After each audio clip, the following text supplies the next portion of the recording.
കഴിഞ്ഞ ദിവസം മറുനാടൻ മലയാളി അവതാരകൻ ഷാജൻ സ്കറി എന്ന വ്യക്തിയെ പോലീസ് അറസ്റ്റ് ചെയ്യുകയുണ്ടായി.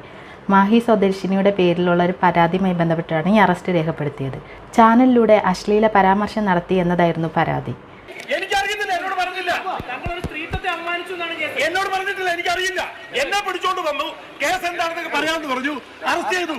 ഞാൻ സ്ത്രീത്വം അപമാനിക്കത്തില്ല. തട്ടിപ്പുകാർക്കെതിരെയും അഴിമതിക്കെതിരെയും പോരാടും. ഇന്ന് അദ്ദേഹത്തിന് ജാമ്യം കിട്ടിയിട്ടുണ്ട്. അതിനുശേഷമുള്ള ആദ്യത്തെ പ്രതികരണവും നമുക്കൊന്ന് കണ്ടിട്ട് വരാം. ഈ പരാതിക്കാരി താങ്കൾക്ക് അറിയാമോ? ഇപ്പോഴും ഞാൻ ഇവിടെ നിന്ന് ചോദിച്ചു പരാതിക്കാരിയെക്കുറിച്ച്. എനിക്ക് മനസ്സിലാക്കിയത് ഈ ഷിഹാബ് ഷാ എന്ന് പറയുന്ന ദുബായ് കേന്ദ്രീകരിച്ച് ഒരു വലിയ തട്ടിപ്പ് നടന്ന ഒരാളുണ്ട്. ഇയാൾ ഇപ്പം കേരള പോലീസ് ലുക്കൗട്ട് നോട്ടീസുള്ളതാണ്. ദുബായിൽ അയാൾ ജയിലിലാണിപ്പോൾ. ഇയാൾ എന്തോ ഒരു കെൻസ വെൽനസ് സെൻ്റർ എന്നൊക്കെ പറഞ്ഞുകൊണ്ട് നിരവധി ആളുകളെ തട്ടിപ്പ് നടത്തിയിട്ടുള്ള ആളാണ്.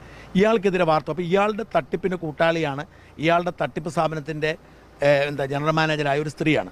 അപ്പോൾ സ്വാഭാവികമായിട്ടും ഈ സ്ത്രീക്കെതിരെ പരാതിയുണ്ട്, അവർക്കെതിരെ തെളിവുകളുണ്ട്. അപ്പോൾ ആ സ്ത്രീയെക്കുറിച്ച് ഞാൻ പറഞ്ഞു, ആ സ്ത്രീയാണെന്ന് എനിക്ക് തോന്നുന്നു. പേഴ്സണലി എൻ്റെ ഒരു ഒപ്പീനിയൻ പറയുകയാണെങ്കിൽ മറുനാടൻ മലയാളി എന്ന ചാനലും ഷാജൻ സ്കറി എന്ന വ്യക്തിയും അനീതി എവിടെ കണ്ടാലും വിളിച്ച് പറയാൻ ധൈര്യമുള്ളൊരു വ്യക്തിയായിരുന്നു. അങ്ങനെ തെറ്റുകൾ ചൂണ്ടിക്കാട്ടുന്നവരെ മാക്സിമം നമ്മുടെ സർക്കാർ ഒതുക്കാൻ നോക്കാറുണ്ട്. അത് തന്നെയല്ലേ ഇവിടെ സംഭവിച്ചുകൊണ്ടിരിക്കുന്നതെന്ന് എനിക്ക് തോന്നി. കമൻറ്റ് ബോക്സ് കണ്ടാൽ തന്നെ മനസ്സിലാവും. ഷാജൻ സ്കറി എന്ന വ്യക്തിക്ക് പിന്തുണയുമായി ഒരുപാട് പേര് വന്നിട്ടുണ്ട്. എന്താണെങ്കിലും സത്യങ്ങളൊക്കെ പുറത്തു വരട്ടെ.